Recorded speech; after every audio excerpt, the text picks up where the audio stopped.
Okay, another problem here. So, we have another one. Padayon lang kita. SI prefixes, akong topic.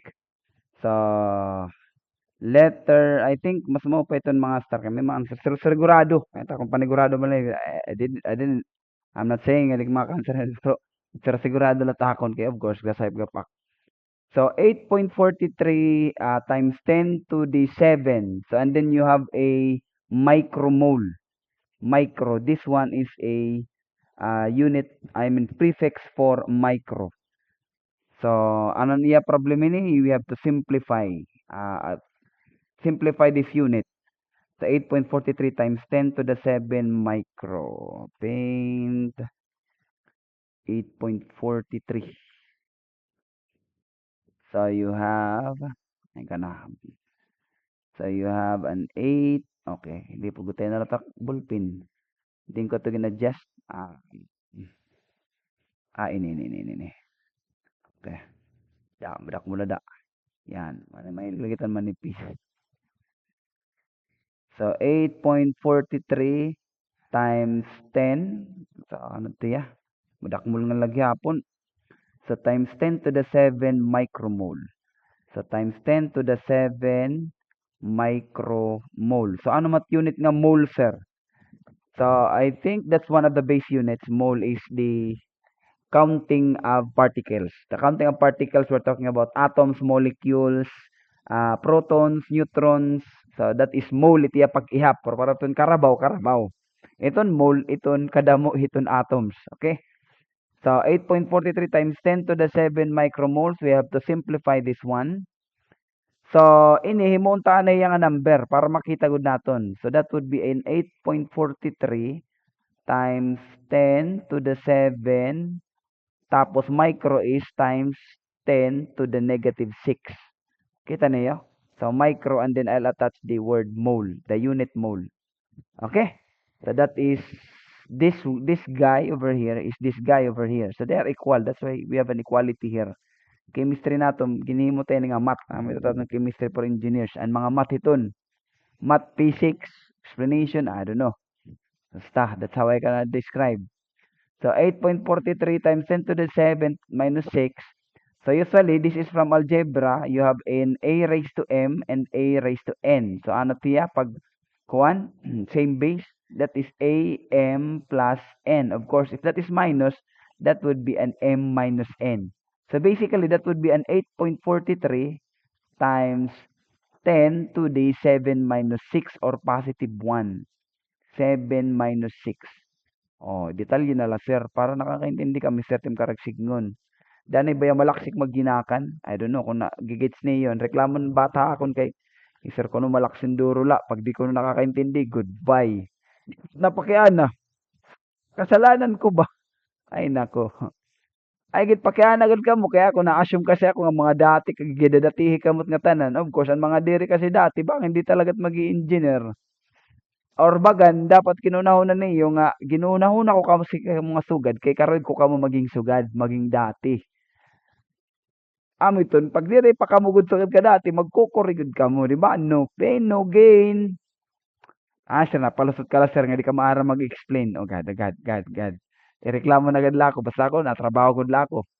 Okay, 8.43 7 minus 6, that would be an 8.43 times 10 to the 1 mole. O maram na kita ba sa scientific notation basta nga ni positive to the right. Di ba? Ano yan lang ito takon mnemonics ito? Positive to the right. PTTR. Positive to the right. To the right. Tapos may pausangan mnemonics. To the right. To the right. Negative. Sir, ano ito, sir? Basta nga ni ginataga mo exponential notation tapos positive to the right. Pag negative ito, to the left. Kaya ini, duduhan at solo dito. Inilit yung ikaduha, kanan kung naka-number na hera. For example, you have 0.000789. That is, to the right ka nga ni maglabot, diba? To the right. To the right ka naglabot, ano mo number? Oh, pero ka, right. 1, 2, 3, 1, 2, 3, 4. So, magiging 7.85 times 10 to the negative, pero to, 1, 2, 3, 4. 4 to the negative 4. Amin ning ikaduha nga mnemonics. Again, duduhan na lang ito kay to the left, positive. O for example, iton 7,000. O, di ba? Adit mo that to the left. 1, 2, 3, 4. Di ba? So that would be 7 times 10 to the fourth. So that is to the left. That is positive. Magiging positivity mo 4. Sama na lang niya duduha. Mnemonics. Mnemonics ba ito? Kung karoon may mnemonics, PTTR, nganhin, TTRN. O, di ba? May mnemonics si Sir. Ako lang lagi mahimit to. Positive to the right, ngan to the right, negative. Ay, kay grade 4 pa kaya nga topic, ha? Ay, kamo paglipong ito, kay grade 4 pat nga topic. Kung wala pa kayo kamot may baro, goodbye. Sige, balikin na yung grade 4, ha? Ito problema. Kaya ang buho naman, ang buho. Kamot mapili nito, kaya di kami maghihinulat. Kung ano yung mga di naintindihan, maliban kung napakianak ka mo. Okay? So, that would be an 84. To the right man, di ba? I mean, to the right na akong pag, ano ha? Ay, may niya positive. So, maamo ba ko positive to the right. So, maamo ba ko ito, mausa. Kay to the right, adi man nga first mnemonics. So, that would be an 84.3. Tapos, magiging mole. So, waray na ya is ay prefix. Amo tiya pinakasimple. Waray man na iba. Kaya ang sapit niya nga prefix, pwede ka centimole. Centi. Centi is, sige, pwede tamang testingan para ka mo makita. Kung ti paubos, senti tiya pinakasapit nga herani. Tapos, kung ti paigbaw, kilo kaya, kilo. May dapat deka. Nakita ang daw. Kaya nakaka-memorize gyap ha. Otro pala ni sir, nakaka-memorize. Ay to.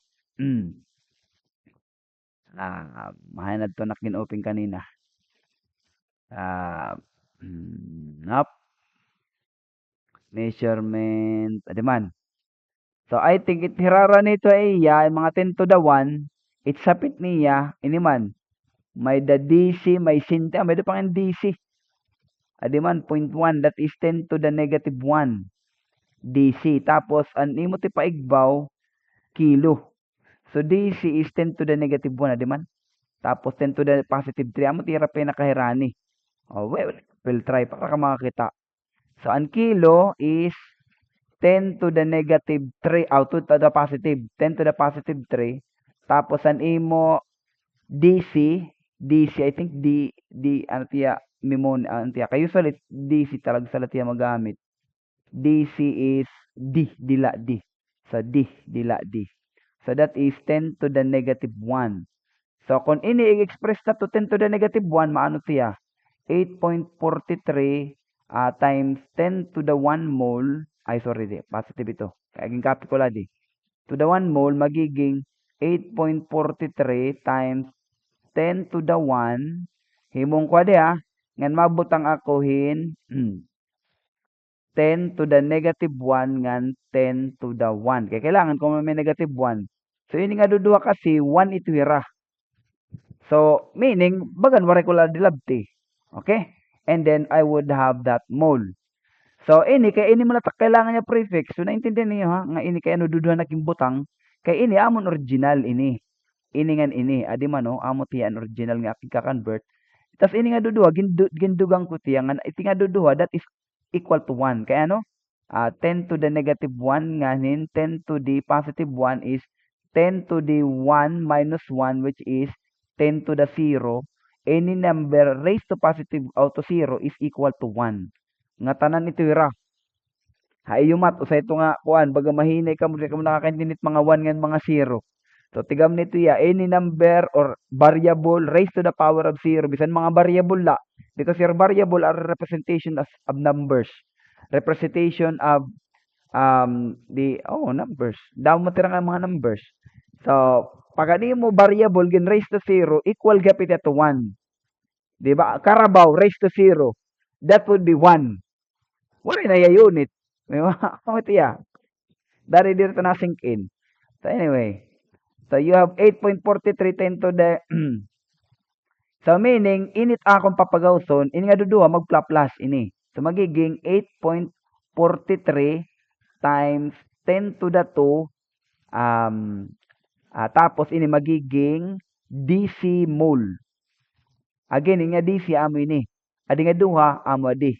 Okay? So, magiging DC mole. Kitado kung simple ito. It magawa sini kay 10 to the 2, 1, 2. So that would be an 843 decimole. Decimole. Oh, hay na mas simple. 84.4, 843. Mas simple adi. Diba? Oh, I'll try to use kilo. Kaya relative sapit kasi dida. Oh, so, himong ko nga kilo, sir. Himong ko nga kilo. Himong do sir nga kilo, sir. Sige daw. 8.43 times 10 to the 1 mole. Tapos bubutangan kong kilo. So that would be 8.43 times 10 to the 1 nganin 10 to the 2 plus times 10 to the negative 2 mole. Ini adudua again that is equal to 1. Pero kaya nung nag 10 to the 2 ako, kay para ma-add ko ini, para maging 10 to the 3. Sir, kung nagbutang ka lang 10 to the 3, pwede gad pwede. Again, there's a lot of ways to kill a cow. Ini, ay, nag-triple sir, ginsugad ko lang Ano yung logic? May dahil iba, again there's always some solutions, different solutions for this. Okay? So, ayo ka restrict. Ako lang ito doon. Kung nauna-unahan ito nga time. Di ba? Danay nga ni, maoropay ta akong gindi-discuss, kay, mas malipong yan kaysa dito sa video. Dahil mas maopay dito na gindi-discuss sa video, kaysa akong gindi-discuss ha, face to face. Sir, kano kasugad, sir? Kay, trabaho naman ko din, hindi naman kito nag-i-study. Kung ano nagulat na kadita ko na huna. Maliban kung dik nakaka-answer. Sumataking ka maturo kay may magkuri talaga nga problem mo. Same time din nakaka-answer sir. Maopay kon online kay gi-edit ko lat video. Pero kung face to face, talag sa laliwat. Nga di ko rak nakaka-answer kay nga na face to face nga daan, pag flash cut problem, gina-analyze ko na dayon yung ma-answeran ko ba or diri. Siyempre, technique yan. Pagkaanan na lang ako mga estudyante, ako di kasi naabot magsayop. Kaya ano, kay para makikita niyo nga bisan hasugad ko na kadati, kay dati. Bisan engineer na sir, nagsasayop ko lagi hap. Ha? I guess it will give you confidence. It will give you confidence nga nagsisinayop talaga para mahibaro. Di ba? Okay. Ay, ang dami niyo mo sir ring asa sir. Pag-solve na dida. Ay niya magiging 10 to the 3. Sabihin ko ayo magiging kilo. Adi igsasapit ko. 8.43 times 10 to the negative 2. Tapos adi magiging 10 to the positive 3. 10 to the 3 mole. Magiging kilo na ini. Okay? So that would be an 8.43 times 10 to the negative 2. Tapos kilo mole. Tapos adi, i-apply ko na nga di. Ano niyang application? Adi nga una. Positive to the right, therefore negative to the left. Takay kay negative man, to the left. 1, 2. So, magiging 0.0843 kilo mole. Hay na mas simple ito era. Diba? So, simple good adi. Kay waray kailangan units, tapos ito yung number, durod ako hawan. Ngandi resolve ka dako, ngandi resolve ka guti. Diba? So, that's why this is the answer. So may answer na kanina ha, dahil liwat kasi kailangan ko ipakita iyo ano't diri answer para niyo maintindihan. Ay kamo pag sir nga diri sir nagi-explainin tuhay. Nga gintutugkad ko pa kung baga hinot diri nakakaintindi. Nangangatawa nga ni ako maaram ako mga dati yo. Di na kailangan magsugad. That's why mo pait video. Tangli kung sumiring ka mo sir ay nakita sir pag meet face to face. Dapat ada ka mo nga tanan. Of course, ka mo nga tanan ma-agree sir ay nakita pag na si sir. Online na lang kita. Kay usa namo naging kita kay nga tanan diri nga tanan may gadget. Kaloy mo tan waray gadget kamo gan mga rekuhano na iyo di danay di kamo nagunahon iton mga waray. Ang mga dati diri nagunahon at mga diri dati. Pero tama la dapat diri na unaon diri mga dati. Kunaon iti algorithm niya kamot magiging dati ngan kamulat maging ayaw. As much as possible damo ka mga dumati. Ay kamo paging lamot. Okay ha? So, don't be self-centered. Just like me. It's one of my lessons. Okay, thank you guys. So, kakat ko lang.